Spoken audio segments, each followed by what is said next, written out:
Now, I am not sure what Britney Spears would have made of the whole debacle of the British Airways Executive Club changes. Maybe she would say, "Oh, BA, how was I supposed to know that something wasn't right? Oh, BA, I shouldn't have let you go, and now you're out to off-site." I would like to point out that is not actually Britney Spears. Spoiler. And I do not have the copyright for "Oh Baby, Hit Me One More Time." So please, no copyright claims on that. But yes, British Airways has done it again. They've played with our hearts and made us believe we're more than just friends. The latest twist in the labyrinthian cluster muck of the change to the Executive Club has happened. It's rolled in just over a day ago. It went under my radar, but this one is also a bit of a kick in the teeth. So, as a quick reminder, a quick recap, I have gone through this extensively before, so I'll make it super brief. You can check out my other videos if you want more details. But very quickly, the BA Club, Executive Club, is changing from the 1st of April. They announced that at the end of 2024 from a point system where you would base it on distance and the cabin just on pure spend. So you had to spend certain amount of thresholds to get to bronze, silver, and gold. That was 3,500 points or pounds for bronze, 7,500 points or pounds for silver, and a stonking £20,000 for gold. Now, there was a bit of kickback, to say the least. Me and quite a few of the other loyal customers, some of whom had been gaming the system by getting gold for spending 3 grand, and other people who just worked really hard and stuck with BA through thick and thin, found it a little bit annoying, a little bit frustrating, and a little bit upsetting. So, what happened was, you may recall last week, the BA rolled back a little bit, because they put on an initial offer where they said you would get bonus points for booking certain cabins by the 1st of April. Well, last week they upped that, they increased the bonus points considerably. Check out this video for the full details. I won't go over it. But it was a small crumb of comfort, and a lot of people are like, you know what, maybe they've taken a hint, they've listened to some feedback, and are going to make some positive changes. You'd think that. I thought that. I gave them the benefit of the doubt. But now comes another clanger, another clanger. So this is Iberia. So Iberia is BA's sister company, both part of IAG Group. Well, quelle surprise, as they'd say in France, not Spain. But Iberia has just announced that they are revamping their tier point system too, following pretty much BA's, but there are a few caveats, and there are a few painful caveats that appear to be almost insulting to some of us who have been processing the British Airways situation. As a quick comparison, British Airways has bronze, silver, and gold, so we know that. The Iberian system is plata, oro, and platino. I'm reading out there because I'm not very good at Spanish, and that roughly equates to bronze, silver, and gold. There's a few other levels, so it doesn't quite work. But for the context of this, in terms of the One World Alliance, the platino one is equivalent to gold in that it's the emerald one that gets you first class access in BA. Yes, from the 1st of April, Iberia Plus will become Club Iberia Plus. As with the Executive Club being rebranded as the Club, this is not particularly exciting or engaging or innovative marketing, but it's functional. That's fine. So, what are the changes, and why does it actually cause a little bit of a ruckus potentially? First of all, the thresholds are exactly the same. So 3,500 points, 7,500 points, 20,000 points. However, unlike the club, the Iberia model is not based on pounds. So it's not £3,500, £7,500, and £20,000. It's based on euros. And as we know, the euro pound conversion rate is quite different. There is about a 16% currency fluctuation at today. So, what that effectively means is, me or you, if you're a British Airways customer and we're going for gold, we've got to spend at least £20,000. If we're Iberia, on the other hand, they have to spend €20,000. Now, €20,000 less 16% is roughly £16,650, give or take. So that is that is quite a lot. That's a lot less they have to spend to get exactly the same status. This is pretty outrageous, I think, and obviously it works for the silver and bronze as well. It's €7,500 to pounds. So why the heck are they getting a 16% lower threshold than British Airways? I mean, I don't know if I've got this wrong or not, or my little fogged up brain is getting rather confused.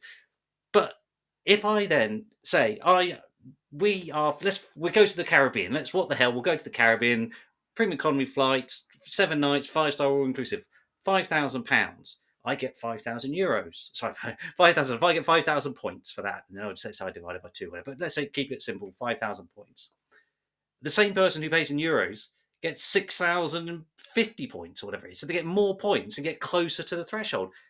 How does that make any sense whatsoever? Maybe the cost of living's lower in Spain, or maybe they do charge them considerably less when it comes to fares. But for me, that just defies belief. But hold on to your hats, because it gets worse. Of course, it does. Yeah, so the bonus offer for British Airways that we got all excited about, well, not really excited, but hey, you get up to 550 bonus points for the cabin. Well, Iberia are running that. Guess what? It looks like it's a permanent offer. There's no time cap at 31st December, and you don't have to opt in or anything. So good for them. So they now have that permanently, and it looks like you're able to do some, even not quite tier runs obviously, but even work out some little bit of mathematics to boost your tier points. So another good win for Iberia. They've also added an additional tier above what is the equivalent of gold at, I think it's 30,000 points. I couldn't find much information on that, to be honest. I did have a quick dig around, but seeing as most of us can't even get to gold, let alone whatever 30,000 points would get, I can't imagine, what they give you like a butler to follow you around or something like that. But who knows? Who knows? So that's not too bad, really, because that doesn't really impact on me. Oh, good God, though. And this is just a shambles. So as we know, tier points are different to Avios points, right? We all know that. That's fine. Well, not if you're an Iberia customer, because unlike BA, no, we didn't have that. No, now you do get one tier point for every 10 Avios points. So anybody who watched my video on how to boost your Avios by 321,000 points is in for a treat, because unlike me, I could use that Avios to offset the cost of a holiday or part payment or whatever it is with BA. But hey, if you're Iberian, you're now going to get 1 point for every 10. So what's that? 32,000 potential tier points, which in theory is going to take you to that elite status. In theory, there's a caveat that I'll come on to, which I don't think will make that the case. But even so, it's just mind blowing. It's mind blowing that they would bring that in and tie Avios 2 tier points for Iberia, but not for BA. And this is just days apart. Just days apart. Just oh goodness me, this is almost like a situation comedy. I think some kind of like fly on the wall thing where this is a satire probably of how not to go around rolling out a loyalty scheme revamp. But I know what you're thinking. You're thinking, it can't get any worse. It can't get any worse. Is it going to get any worse? Yes, it is. Because in addition to tying tier points with Avios, you are also now able to get tier points for partner spend. Yes, while British Airways headline announcement said you could earn tier points up to 2,500 tier points from its Amex Premium card, Iberia, its sister company, has gone not just 1, 2, 3 steps forward, it's gone leaps and bounds forward, announcing partnerships with different entities. I haven't got all the exact details, but whether it's hotels, leisure, financial services, even entertainment, there are different companies in which when you spend money with them, they will add to your tier point total. So this is great, really good for Iberia, but again, a rather snubby insult to us British Airways plebs. The caveat on, I think, both the Avios and the partnership spend is that that can only make up a third of your overall Iberia spend. So, out to €20,000, 6,666 can be used on third parties, but the other 2/3 has to be spent on Iberia. Even so, for gold, that's quite it's still quite a chunk. But for something like silver, having a third of that on the spend for partnerships or general non-holiday or non-flight related stuff is a huge, huge wedge of getting towards silver. So that is a really, really good perk, a really good perk that British Airways didn't give us or haven't given us thus far. It's hard not to think of Buzz Lightyear's line from Toy Story. You're mocking me, aren't you? Absolutely feel rather mocked, but what are we to make of this? Well, I guess it could be that they're trying to push more people into the Iberian club, maybe. That could be a potential, but I don't see why they wouldn't just bring the two together and actually synergize it. So it's really, I mean, it blows my mind, figuratively speaking, to think that IAG has these two companies and they did the exact same thing, but then in terms of the structure, but then offered tons of perks to one and not the other. So either there's no joined up thinking there, or this has gone from gaslighting to almost actively trolling. But the flip side, of course, is that this could be a precursor to BA shifting towards this kind of model. Well, it really should be, because if BA doesn't at least match Iberia, I mean, whether they will on the spend, which is a real sticking point, that you need to be able to move to having Avios and Avios points, sorry, as tier points and partner spend. If they don't do that, then we just know this is some kind of attempt to just eradicate the entire executive club. I have some sympathy with people in the BA marketing department, because if they weren't aware of this, they would probably be absolutely furious.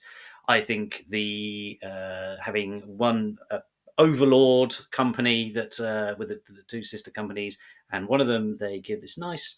Again, it's not as good as the old system, but they give a considerably better perk and model and options to Iberia customers, but not BA. So why are you having two sister companies do that? Surely you should just fuse the two into one inclusive model. But there we go. So the latest twist, the latest turn, the latest update on how things stand with the executive club. This doesn't really impact the executive per se, but I would like to think that they really need to bring in some of these ideas, because if they bring in these now under Iberia, it's pretty it's well not pretty it's easier, considerably easier to get to gold, for example, well, silver and gold and all of them, because think about that. So if the euros to pounds is already 16% lower, you only need 16.5 grand to get to gold, and you can spend a third of that on